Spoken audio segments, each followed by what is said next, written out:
आयोजन यहाँ पर हो रहा और 28 फरवरी से निरंतर चालू हुआ ये आयोजन। आज तारीख कितनी? 14। निरंतर गतिशील है और प्रवचन होने के बाद आपको क्या मिलता है? सगळ्यांना बोलो ना, आज तिथी नहीं है कहीं उपवास करायची, बराबर ना? तो प्रवचन के बाद क्या मिलता है?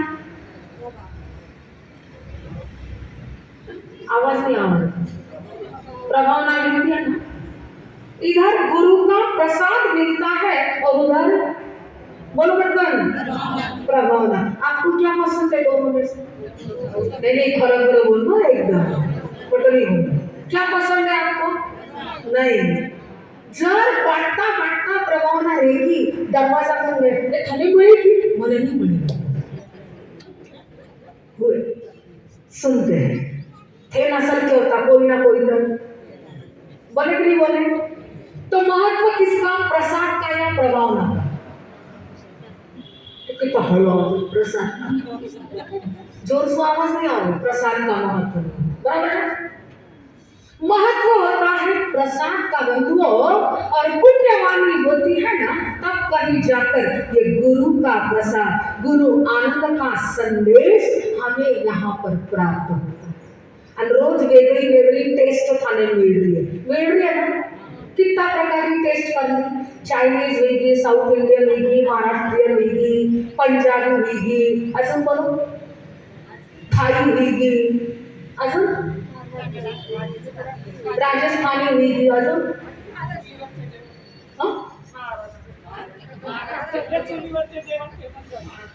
महाराष्ट्रीयन वेगळी, सगळं वेगळी आहे। महाराष्ट्रीयन तो वेगळी मला असं वाटतं तो आपले एलपीजी गॅस बंद होईल ना, अच्छा महाराष्ट्रीयन म्हणजे झालं काही करू मराठीनं बोलू। आता गॅसचा तुटवडा झालेला आहे, त्यामुळे गॅस चालू होणार नाही। जेवण आणि स्वयंपाक कशावर करायचा? चुलीवर। म्हणजे कितीही आधुनिकतेच्या जगामध्ये फिरून या, अखेर जुनं ते। अरे वा, घना मस्त बोलले ते तर।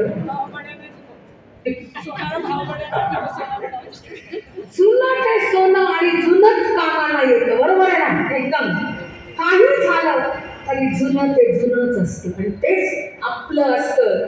तर महाराष्ट्रीयन जेवण आणि ते चुलीवर आणि ती चूल पेटवायची, बरोबर आहे ना? आणि चूल पेटवणं सोपं। तशाच प्रकारे गुरु आनंदाचा संदेश ऐकणं फार सोपं आहे, जीवनात उतरवणं पण फार का फॉलो करणं सोपं की कठीण? बोलो सगळा सोपं आहे ना। जर मनानं विचार केला ना तर सोपं होऊ शकतं, आणि मनाने विचार केला ना माणसातले काही आगे बोलणे में तो पाठवा ते बोल देवे, माँ घर में रेवा, माँ संसार में रेवा, माने मानवे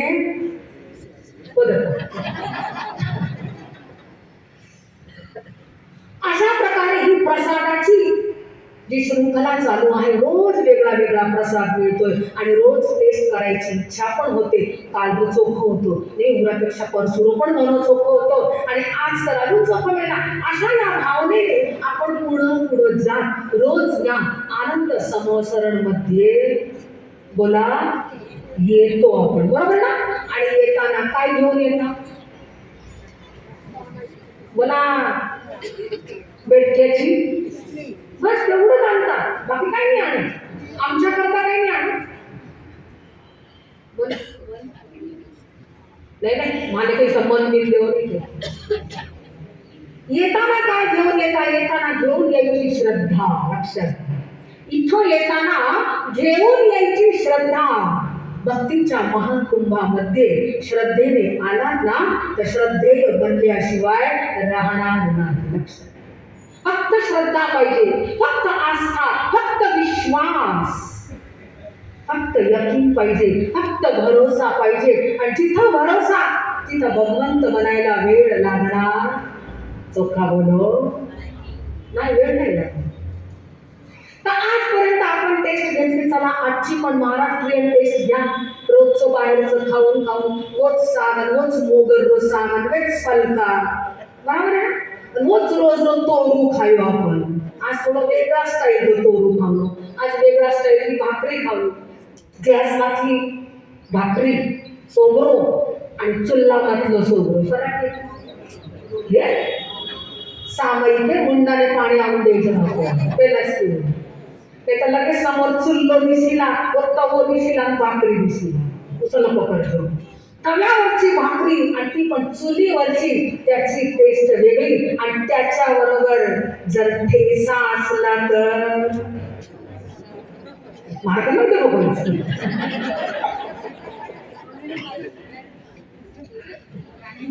ती टेस्ट वेगळी नसते तर ठीक आहे, काही हरकत नाही. ठेसा तिखट असतो, आम्ही पण तिखट, आणि आपण तिखटच गोष्ट आज सांगणार तुम्हाला. लक्षात, रोज रोज मिठ्ठ खायो तर थोडं कंटाळो आहे ना. कितोही मिठ्ठ खाय ना तरी सोबतीने काहीतरी सरकोच स्टोरी जी सोबत लांबडू शिरो थंडी राधी नावे खाव ना तो उरसाठी तरी लागे लेट हो. म्हणजे गोडाबरोबर तिखटाची आवश्यकता असेल ना, तशा प्रकारे आपण तिखटच विचारतो. तिखटच खायचं. काय खायचं तिखट मध्ये? पिठलं खायचं, ठेसा खायचा की मसाल्याची भाजी खायची? काय खायचं? बोला. जे आम्ही देऊ ते खाणार ना? नक्की? मग ताट वाढलेलं आहे तुमचं? पुढे पुढे ताट मनाने तयार आहात का? चला काय हरकत. एक लहान मुलगा होता. लहान म्हणजे 15 वर्षाचा मुलगा असेल. आम्ही हे किंवा म्हणून मराठी में बोलतो तर मी पूर्ण हिंदी में बोलणार होतो, बरोबर आहे ना. एक 15 वर्षाचा मुलगा आपल्या आई वडिलांसोबत घरामध्ये राहत होता आणि आनंदात दिवस पसार होत होते. पण त्या मुलाजवळ एक दुर्गुण होता आणि तो म्हणजे त्याला असं थोडंसं पण काही सांगितलं ना की राग फार यायचा. असं इथं का बसला एवढं जरी म्हटलं ना तरी पण चालायचं नाही. अशा प्रकारचा त्याचा स्वभाव होता. नक्कीच गरम होऊन जायचा. आणि वडील त्या स्वभावापायी कंटाळले. काय करायचं या मुला? कारण बाहेर गेलं तरी आपली बदनामी होते, परिवारामध्ये गेलं तरी हा काही ना काही गोष्टी डोक्यावर घेऊन आणि राग करत असतो आणि लोकांना काही ना काही बोलत असतो, उलट सुलट बोलत असतो. त्याच्यामुळं आपली बदनामी होते, आपली इज्जत ठेवली जात नाही. वडील फार वैतागले आणि हा दिवस हे सगळं पाहून पाहून एक दिवस वडिलांनी विचार केला की ह्याला आता काही ना काही उपाय सांगावाच लागेल. आणि त्यांनी त्या बाळाला जवळ घेतलं, त्याच्या डोक्यावर हात फिरवला आणि सांगितलं, बघ बाळा, तुला राग येतो. काही पण सांगितलं, चांगलं सांगितलं तरी राग येतो, कोणी हिताचं सांगितलं तरी राग येतो.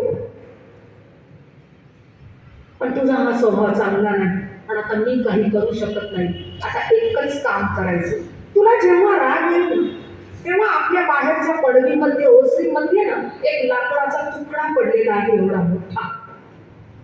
जेव्हा राग येईल, जितक्या वेळा राग येईल ना तितक्या वेळा एक खिळा घ्यायचा आणि त्या लाकडाच्या तुकड्यावर जाऊन ठोकून घ्यायचं. काय सांगितलं? सगळ्यांना बोलो, काय सांगितलं? ते हिंदी में बोलायचं सांगितलं. ऐकियो, एक खिळा ठोकून घ्यायचं.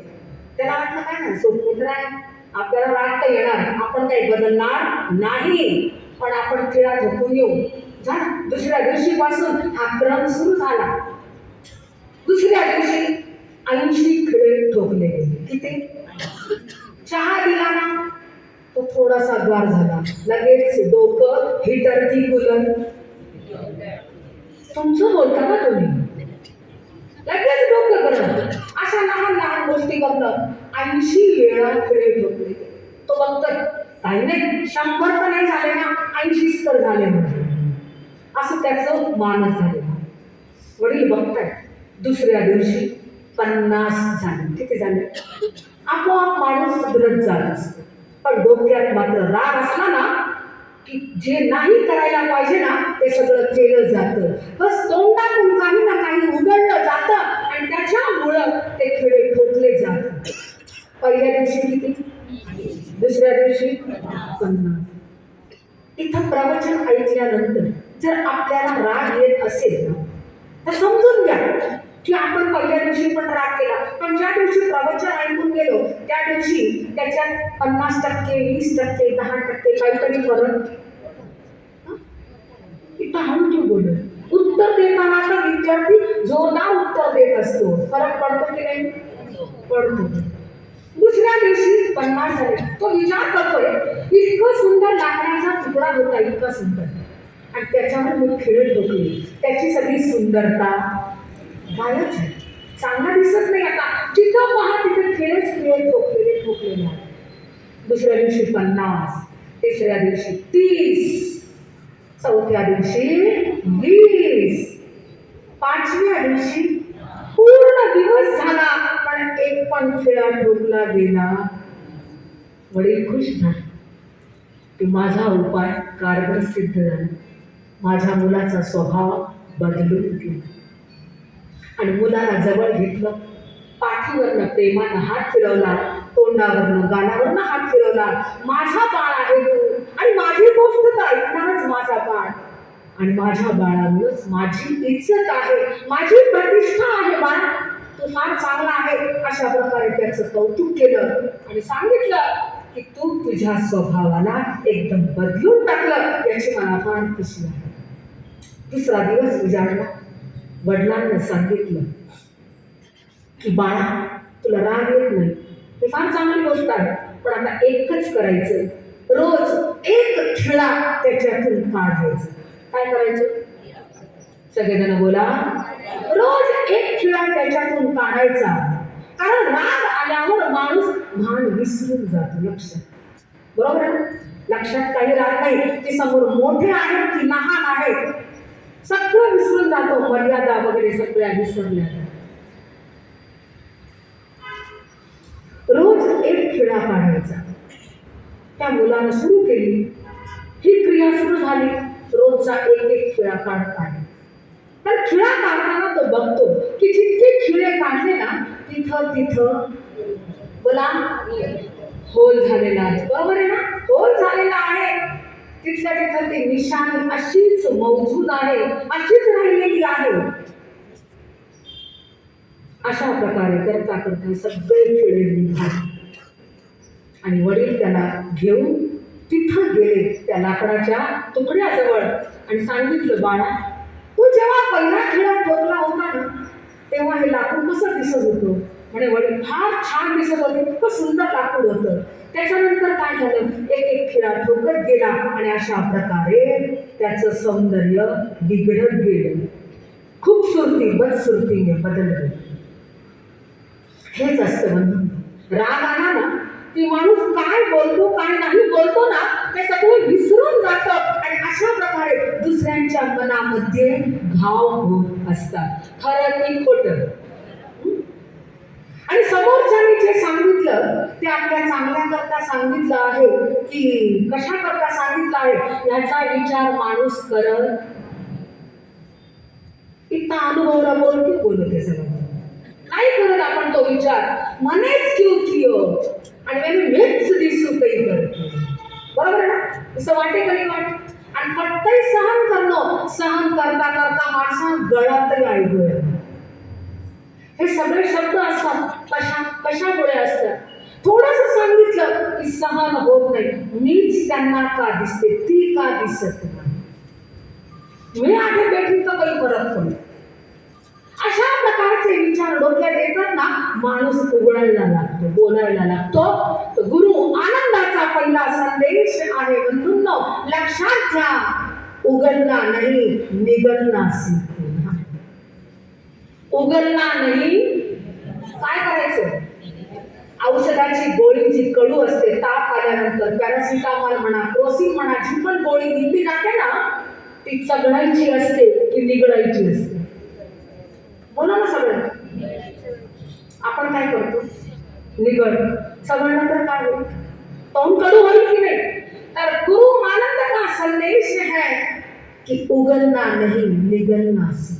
काही झालं, कुठलीही परिस्थिती आली ना तरी पण उघडायचं नाही, कुणाला हर्ट करायचं नाही. हॅपी लाईफ करायची असेल तर कुणालाही शब्दांनी हट करू नका. सांगितलं तर मौन ठेवा. प्रभू महावीरांचा संदेश आहे मौनम सर्वार्थ साधन. प्रभु महावीर को चंड कौशिक ने डंक दिया, संगम ने उपसर्ग दिए, कटकुत्ता राक्षसी ने कितने दिए. अनाथ देश में प्रभु महावीर को कितने उपसर्ग आए. तो प्रभु ने प्रतिकार किया, प्रतिक्रिया दी या शांत रहे. और हम किसके वंशज? महावीर के. और महावीर के वंशज होने के बावजूद भी अगर हम उगलते रहे तो हम महावीर के बेटे नहीं कहला सकते. ध्यान. 100 रुपए जितना नहीं परंतु एक पाई जितना भी हमारे भीतर में आ जाए ना बंधुओं, तो समझ लेना पुत्र बनने की राह पर हमारे कदम आगे बढ़ रहे हैं. तो गुरु आनंद का पहला संदेश क्या? उगलना सीखो, निगलना नहीं. मैंने सुनच नहीं आ रहे कई बोले. गुरु आनंद का पहला संदेश क्या है? उगलना नहीं, निगलना. मैं काने व्याख्यान में इन जागा माते बैठी थी. मैं कभी नहीं आलू तरी इन जागा माते बैठू. आज वो आठे बैठी किसके? बोलो सुरू. प्रवचन आखो हुए जितने माथा में थाम व्याख्यान होऊन गई. वहां बैठी किसके? रोज देखे मना के बैठी और आज वहां बैठी. बस उगलते जाते हैं बंधुओं. उगलना नहीं, किसी को हट करना नहीं. तुम्हारी शान घट जाती या रुतबा घट गया होता. तुम्हारी शान घट जाती या रुतबा घट गया होता. जो गुस्से में कहा वो प्यार से कहा. आपल्या घरात जर जे कोणी कुत्र पाळत असतील ना, फार जणांच्या घरात असतं कुत्री पाळलेली असतात आणि बाहेर एक बोर्ड लिहिलेला असतो. काय? घरात कोण राहतं? घरात कोण राहतात? बाहेर बोर्ड काय? कुत्र्यापासून सावधान. तो कुत्ते को पाला जाता है ना, तो वो कुत्ता जिसके पूरे शरीर पर से जैसे आते ही ना, तो बहुत पुराना कुत्ता हो चुका है ना, तो उसके पीठ पर से भी आप हाथ घुमाते हो बराबर है. तो वो क्या करता है? अपनी पूंछ हिलाता है. यानी वो आपको स्वीकार करता है कि आप मेरा लाड कर रहे हैं. तो वो उसको स्वीकार करता है, उसका जवाब देता है. और थोड़ा गुस्से में बोलो उस कुत्ते को तो क्या करेगा?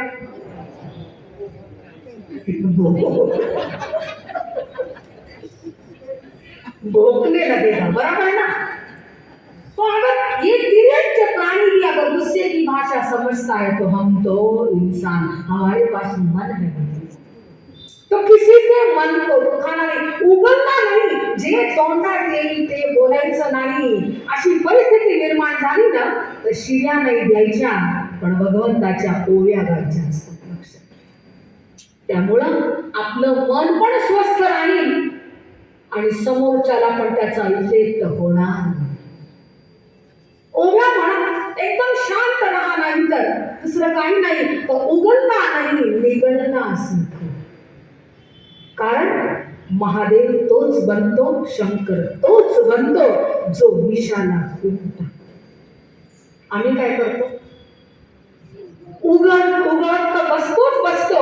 फक्त आपल्या घरात नाही, 4-5 जणी मिळाल्या ना, ती किती पार्टी म्हणा, ती विशी पार्टी म्हणा, ती त्यात सगळं हेच तर चाललेलं असतं. दुसरं काय असतं? यांना घरी सोडून यांना घरी उघडत बसता. अशा प्रकारे बोलू नका. जो पण राग आलेला आहे ना त्याला वैराग्यामध्ये परिवर्तित करावं. क्षणिक आहे आणि कशा करता करायचा? कारण क्रोध बोधाला विसरवून टाकतो लक्षात. आणि प्रतिशोधाची भावना मनामध्ये निर्माण करत असतो. तर आपल्याला अशा प्रकारे क्रोधाच्या अधीन व्हायचं नाही, उमळायचं नाही, परंतु गिळून टाकायचं, पिळून टाकायचं. चॉकलेट गिळता की चघळतं? एक तर ते बोले म्हणे सुनून नाही आलं म्हणजे महाराज कान नीट करणं जरुरी आहे किंवा काहीतरी हे. चॉकलेट म्हणा, काही म्हणा, ज्या गोड गोळ्या असतात, लिंगेटच्या गोळ्या, लेमनच्या गोळ्या, त्या चघळता की गिळून टाकता? चढण काय बरं चांगले असतात, गोड असतात. मुंडाने पाणी आवून देऊ, त्या गोड असतात, चांगल्या लागतात, थोड्या आंबट गोड असतात पण चांगल्या लागतात. त्यामुळे त्याचा टेस्ट घेण्याची, त्याचा रस घेण्याची इच्छा आपल्याला होत असते, बरोबर आहे ना? तर जसं ते आपण चढत असतो ना, तसं कुणी काही सांगितलं, हा जो प्रसाद इथून जो मिळत आहे, सद्गुरूंकडून जे काही शब्द ऐकायला मिळतात ना, ते चघळायचे असतात, ते गिळायचे नसतात. लक्षात आलं का? लक्षात काय? प्रसाद चघळायचा असतो आणि विषात गिळायचं असतं. लक्षात, विषात म्हणजे राग, क्रोध, जे पण असेल, जे पण काही तोंडात येईल ना, ते सगळं गिळून टाकायचं पडतं. नको, आपण नाही बोलायचं. आणि एक गोष्ट लक्षात घ्या, आपण राग केला ना, इज्जत आपली नष्ट होत असते, समोरच्याची नाही. आपण ज्यांच्यावर राग केला ना, त्यांना काही फरक पडत नाही, पण आपण राग केला, आपल्या डोक्यात ते चलत थांबून. अशा प्रकारे आपला चेहरा मोहरा सगळं बदलून जातो. आणि चेहऱ्याचं सौंदर्य जर वाढवायचं असेल ना, तर एकच गोष्ट, उघडणार नाही, निघडणार. डोक्यात, चेहऱ्यावर, मनात कुठलेच रागाचे भाव येऊन देऊ नका. तर चेहरा आपोआप चांगला होईल, सुंदर होईल. कुठलंच क्रीम लावायची आवश्यकता नाही. नाहीतर राग केल्यामुळं चेहऱ्यावर सुरकुत्या पडण्यास वेळ लागणार. ते किती कॉस्मेटिक आणा, इथं लावा, काही फरक पडणार. इथं स्टेजवर बसलेले सगळेजण आहेत, दिसतात तुम्हाला? सगळेजण हात किंवा नाही करीत बोलो, सगळे दिसतात का? सगळे पांढरे शुभ्र राज हंस इथं बसलेले आहेत, दिसतायत ना? सगळ्यांचे चेहरे उतरलेले आहेत की फुगलेले आहेत की सुंदर आहेत? ते मला मनवास्त नको बोलू, बरोबर. कसे दिसतात सगळ्यांचे? सुंदर आहेत ना? कशामुळं? कॉस्मेटिक मुळे नाही, क्रीम मुळे नाही. लक्षात घ्या. पण त्या गुरु आनंदाच्या संदेशामुळे काही झालं, कसं झालं, कुठलीही परिस्थिती आली, कसलंही वातावरण असलं तरी चेहऱ्यावरचं हसू कायम ठेवायचं. डोक्यात हसू, मनात हसू, सगळ्या ठिकाणी स्माईल ठेवायची. फोटो काढताना तो फोटोग्राफर तुम्हाला म्हणतो, ती मोबाईल मध्ये फोटो म्हणा, कशाने म्हणा, तो म्हणतो ना, थोडा हसो ना, थोडी स्माईल दो, थोडा चेहरा चांगला ठेव, म्हणतात ना. कशा करता? फोटो चांगला येण्याकरता त्या चेहऱ्यावरचं स्माईल आवश्यक आहे ना. तशाच प्रकारे गुरूंच्या नजरेमध्ये सुद्धा आपली आत्मा कशा प्रकारे स्माईल करणारी दिसायला पाहिजे ना, तो उघडणार नाही, निघडणार. गिटायचं, सगळं गिटून टाकायचं. आणि जो गिटतो ना, तोच महान बनत असतो. बंधूंनो, नाही तर लहान लहान गोष्टी, फक्त लहान गोष्टी असतात, राईचा पहाड करायला वेळ लागत नाही. तर लहान गोष्टींवरून चिंतन करायचं नाही, फक्त सोडून द्यायचं. सोडलं ना तर सगळं काही होतं. तो इस प्रकार गुरु आनंद का पहला संदेश, निगलना नहीं उगलना सीखो. अच्छा, म्हणजे तुम्ही लक्ष देऊन ऐकता, बरोबर ना? इसी प्रकार उस बालक ने जो भी खिले निकाले ना बंधु, वहां पर सारी निशान बन गए थे. हमारे शब्दों के निशान इस प्रकार अगर आप छोड़ना नहीं चाहते ना, तो शब्दों को निगलते रहो, गिरते रहो. कधी गोड पण मिळेल, कधी तिखट पण मिळेल, कधी कडू पण मिळेल, सगळ्या प्रकारचे स्वाद मिळत राहतील, पण गिटवत राहायचं. एक पति पत्नी और उनका बच्चा तीनों भोजन करने के लिए बैठने वाले थे. पति और बेटा तो बैठ गया भोजन करने के लिए, और वो माँ जो थी ना बेटे की, वो फलके बना कर ला रही थी. और जल्दी जल्दी में फलके बनाते एक फलका जल गया, एक रोटी जल गई, और वह पति के थाली में आई.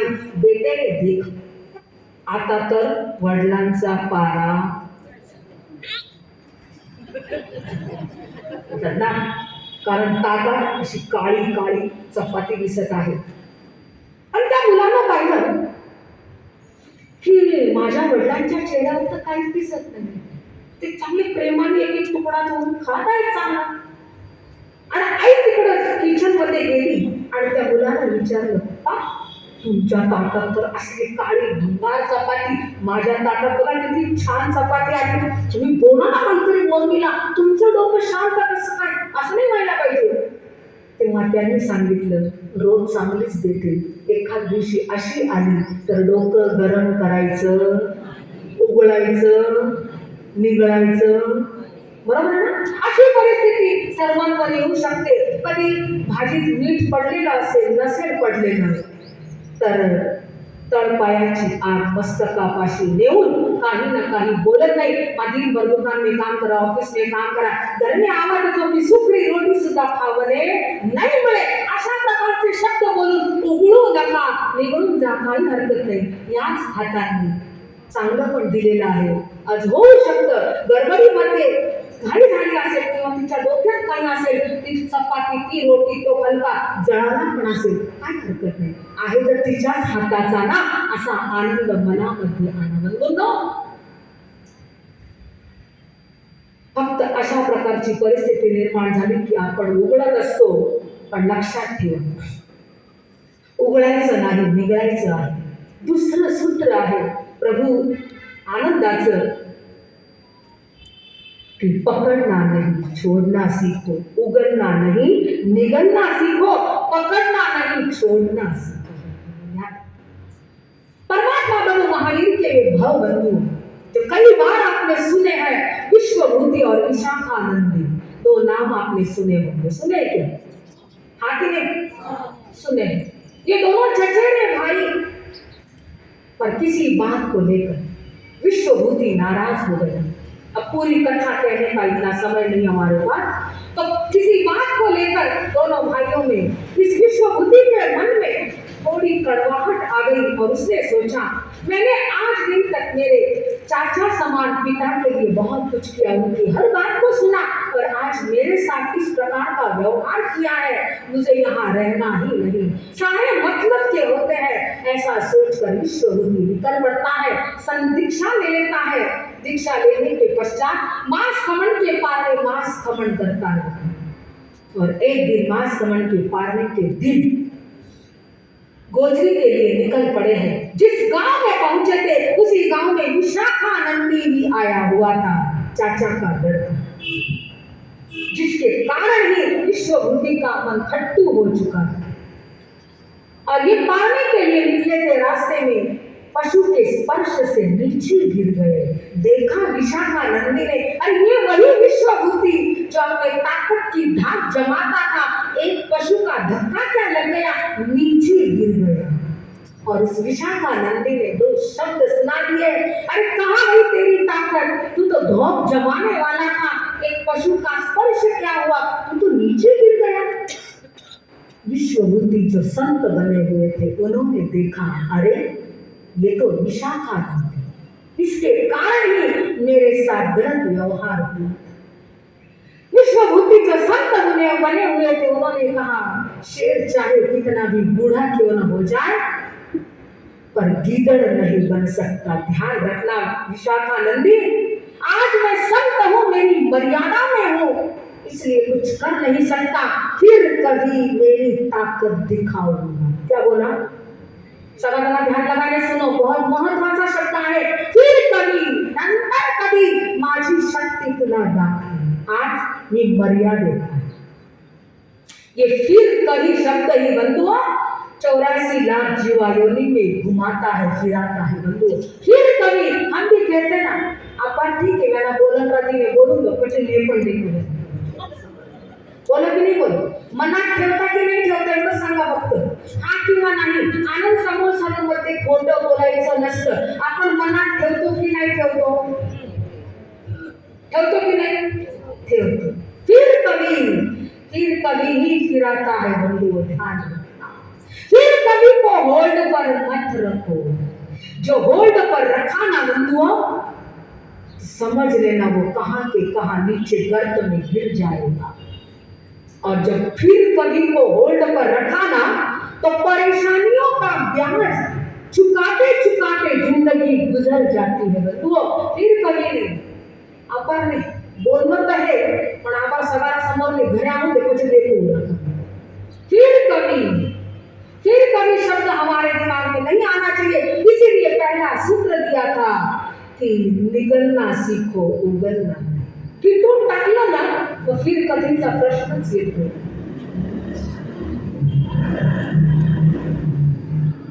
दान देने वालों के नाम जाहीर किए जाते हैं. सबके नाम हो रहे. मी पण दान दिलं, माझं नाव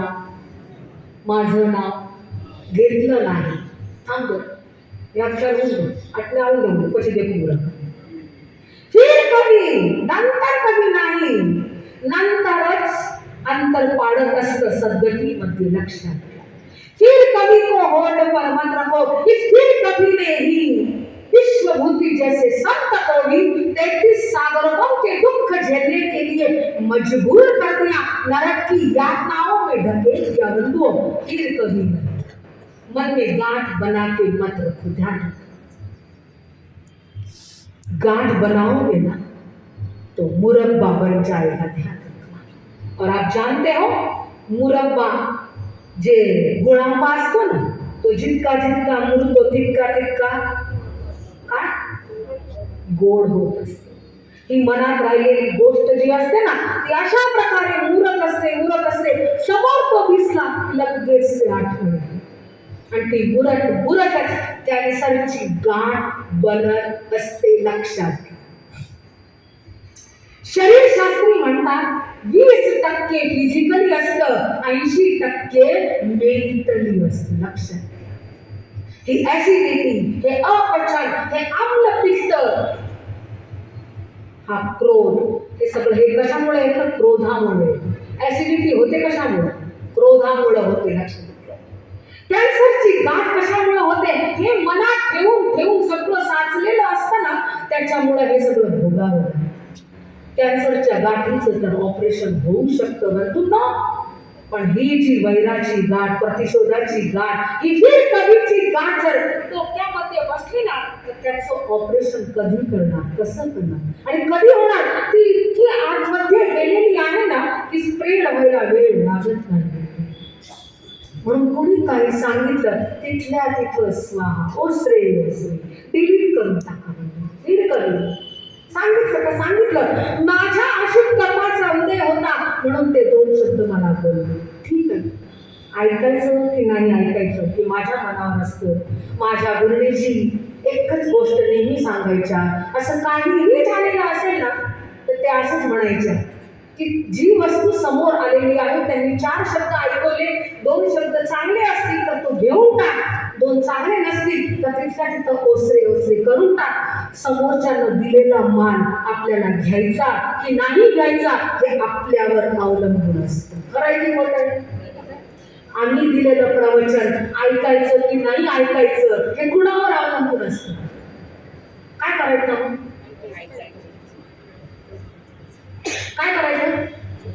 ऐकायचं की नाही ऐकायचं?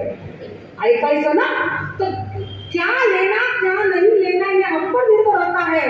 अगर जो नहीं लेना उसे भी हम लेते रहे ना तो फिर कभी ये शब्द हमारे मुंह में भी आएंगे.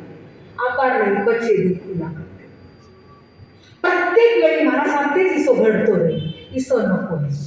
तीर्थंकर बनने का एक ही रास्ता है, पियो कड़वे घूट और लुटाओ अमृत. बंधुओं, परमात्मा प्रभु महावीर ने अंगारे नहीं बरसाए, अमृत बरसाए. तो ऋषि आनंद भी यही कहते हैं कि हम फिर कभी नहीं, पकड़ना नहीं, छोड़ना सीखो. दर्शन ने गया चौमासा में तो माणसा घना मीठा बोलता था आणि आबे दर्शन ने गया तर दया पाळू केवने सुद्धा तयार नाही. आणि ती गोष्ट इथपर्यंत नाही 4 दिवस मी तो गई थी नगर दर्शन ने कभी नहीं मानव के चौमासा कर ना घना मीठा बोलता आणि आज तो देखो ना दया तीन मथळांना नाही करू तरी ते केलं. मग पकडलं की सोडलं? बोला, पकड़ना है तो हाथ पकड़ो, बात नहीं. ध्यान, पकड़ना है तो पटकर बोला, पकड़ना है तो क्या नहीं पकड़ना. चलो इतना जना आके बैठ गए, हाथ पकड़ना तैयार कितने सगळं बोला. हात पकड़ो बात नहीं पकड़ना, हाथ पकड़ोगे तो गिर जाओगे, बात पकड़ोगे तो बिगड़ जाओगे। क्या करना आपके हाथ में है बंधुओं। मेरा समय तो हो चुका है, बात अधूरी है, तो आप समझ लेना आगे की सारी बात बंधुओं। तो पहला सूत्र कौन सा था गुरुदेव का? सगळा जण बोलो, सगळा आवाज से। पहला सूत्र कौन सा था? दूसरा सूत्र आपे समजा ते कधी म्हणे मिळ्या आणि मी नाही बोलले, मीच नाही बोलले, तर ते काही करू ना या छंद म्हणे दियो तो स्वतःला काही करू असं बोलायचं नाही, सोडून द्यायचं सगळं, पकडना नहीं छोड़ना सीखो। और तीसरा सूत्र है लेना नहीं देना सीखो। क्या करना है? लेना नहीं, द्यायचं नाही, द्यायचं काय द्यायचं? प्रेम द्यायचं, प्रेम वाटायचं बंधूंनो। प्रेमाची दौलत अशी आहे कितीही वाटलं ना तरी संपणार नाही, आणि जर प्रेम वाटायला शिकले तर तुम्ही निगळायला पण शिकणार, गिळायला पण शिकणार आणि सोडायला पण शिकणार। अशा प्रकारे गुरु आनंदाचा हा सुंदर संदेश, उगलना नहीं निगलना सीखो, पकड़ना नहीं छोड़ना सीखो, लेना नहीं देना सीखो, हे तीन सूत्र आपल्या जीवनात आले ना तर जीवन तीर्थ बनल्याशिवाय राहणार नाही। जय आनंद आनंद गायेला चरणा शीश झुकाएला, जय आनंद आनंद गायेला ऋषिवर आनंद का नाम रटो, कलिमल भावों से दूर हटो, यहाँ कीर्तन सीख सुनाए जा, जय आनंद आनंद गायेला। बोलिए आचार्य भगवंत की ज्ञान मुद्रा में बैठेंगे एक साथ में